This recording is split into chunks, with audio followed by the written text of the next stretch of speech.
What is no longer worth it because of how expensive it has become? How everything is now a subscription. Okay, I guess I don't need it. I also hate how you need a log-in for everything now. I don't want an account. I just want to buy a shirt. Right, and every week I get notified that my data is in some paste bin online because they suck at security. And when they lose the data, their punishment is to offer you a free service that will turn into paid. Footlong sweet onion teriyaki from Subway and normal drink was $14 at Subway yesterday in Miami. I'm done with them forever. Remember $5 footlongs back in the day? RIP. Feels like it wasn't that long ago. Promotion started in 2008, ended in 2012.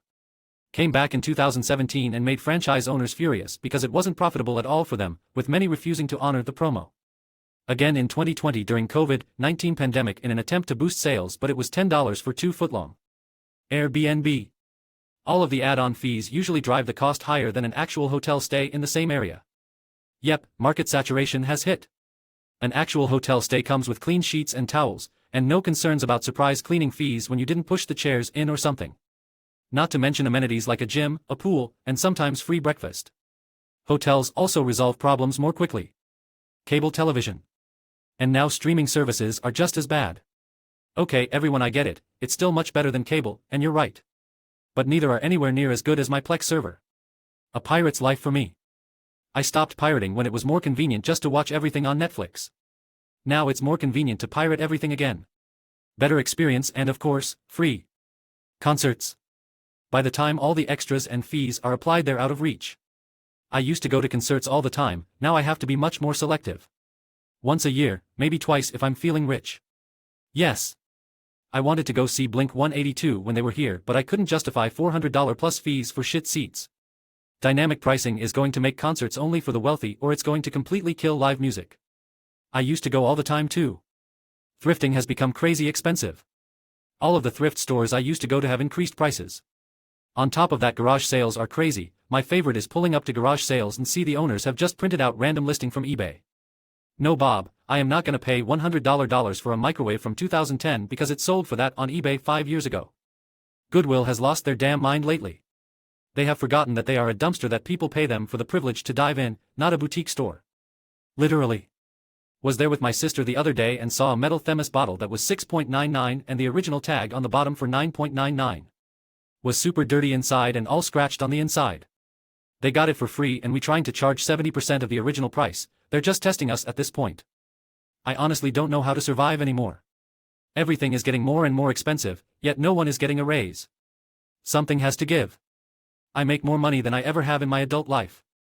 I'm also more broke and skimping more than I ever have in my adult life. I honestly feel like COVID really fucked a lot of industries. That or greed got completely out of control. It seriously feels like in 3 years' time almost everything is 30 to 50% more expensive. I know this is anecdotal, but I've seen this with my current employer. During COVID and especially when energy and raw material prices soared last year with the Russian invasion happening, our management started raising the retail prices. The situation got much better earlier this year, but management refused to lower the retail prices again despite some people arguing for it internally. I firmly believe that a lot of companies did the exact same thing. Brisket used to be really cheap because it has lots of sinew and connective tissue. Takes a long time cooking to break down and make tender. Now barbecue has taken off, brisket has shot up in price. Oxtails. I used to snap those things in for a couple dollars a lb, braise them, and eat like a king. Now they're $9.99/lb. This. It's the one thing I won't forgive gentrification for. Who told people it's delicious? Blame the internet. Now everyone knows how to make a tough cut of meat delicious because you can just go watch how to on YouTube. Streaming services, we're back at cable-like again. Haven't worn a pirate's hat in many years, but I can smell the salty air. Same. Captain Panda has been looking for his bamboo peg leg. Just rotate streaming services. I subscribe to only 1 or 2 at a time, get caught up on TV series, then cancel those and subscribe to different ones. Rinse and repeat. The only rinsing I'll be doing is swabbing me deck, time to set sail. I used to like dropping by Starbucks for a coffee, but fuck the $6 lattes or whatever it is now. I blacklisted Starbucks. I was apprehensive after the lawsuit, but I gave them a second chance. Charged me extra for light ice. They're dead in my eyes, and I was an employee for 3 years. They devalued their loyalty star program, and it's pathetic now. I used to go once a week minimum. Now it's maybe once a month. I think it goes into the cannibalism of the brand. You can't even use stars on multiple items. Used to be they'd let you use it on your whole order if you wanted, but now it's one per purchase. Cutting benefits where possible, staffing the bare minimum on the floor, fighting unions, it's disgusting. Boxed cereal. A box of Cheerios for $7 plus? Get the fuck out of here with that nonsense. I'll buy the store brand for $2 that comes in a bag instead of a box, at least until that gets too expensive as well. I need to figure out something else to eat for breakfast that's not boxed cereal. Thanks for all the kind suggestions. I'll be sure to give some of them a try. I've cut eggs out of my diet in an attempt to get my cholesterol under control. Oats/oatmeal/etc. are an excellent suggestion, but they are a texture disaster to me. No matter how good they taste, I can't get past the gritty wallpaper paste texture. Oatmeal, grits, polenta, anything with similar texture is right out. This. Also, the family size boxes are not the same family size they used to be. Family size is the same size as the normal size like 5 years ago. Years ago I remember my parents saying not to get the family size cause we'll never eat the whole thing before they get stale. The normal size now is good for 2 bowls of cereal, yet the prices nearly tripled what they used to be. Cereal is the biggest joke going. Ordering delivery. Used to be same price as ordering in person with a small fee and tip per item. Now most places have signed with a service, so they no longer do it themselves, and now you have to go through DoorDash or Uber Eats, etc. Which add on additional fees, increased prices from menu price and larger tips expected for what in most cases amounts to worse service than back when restaurant or pizza joint did their own delivery.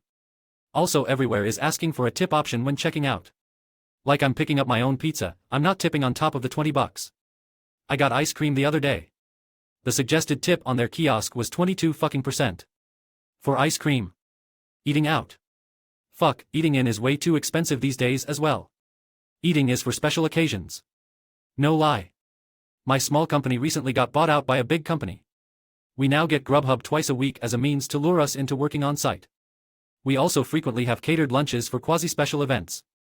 I have optimized my eating schedule so that my company is feeding me 75% of my food, lol. I am so very grateful because food is expensive. Cost of living/housing. We may as well just all fuck off at this point. I'm an IT professional. I out-earn my parents by a large margin, yet I'm in my early 30s with no house or car. I'm gradually saving up for a deposit, but I can only do that because I live with parents and earn an above-average salary. Even I get fed up. My dad bought our house on a single blue-collar salary. I honestly don't know how people on minimum to average wage or rent keep going. Mostly living with roommates, making compromises, and saving on a lot of things. At least that's how the people I know do it. Farmers markets. Everything was like 1/4 what it'd cost at the store, grown closer, and by smaller local farms. Then everything changed when it became trendy. Now it's more expensive than stores, and I question if it's even from local farms and not Costco. I go to the small one near me and the sellers have things like citrus fruit and bananas you clearly can't grow in Minnesota. I don't trust that they've actually grown any of it at this point. I'm born and raised Washington State. I see some fucker at a farmer's market selling apples in the spring and summer, I know damn well they came from a warehouse. Also they're all nice and shiny from the wax the big companies spray them with for grocery stores. There's a booth that showed up at our farmer's market out in Duval that is selling locally farm-grown strawberries in September. They're exactly like store-bought, i.e. white in the center. I think they're being asked not to come back. Buying a new car. Even the crap entry-level models with no options will run you near $30,000. Who the hell is buying a $70,000 Ford F-150? When we were looking, it was like $28K for a used Mazda and $34K for a new one. Like fuck it, I'll just get the new one. Everyone, they're a top seller. But agree the entry-level prices are nuts, just like housing.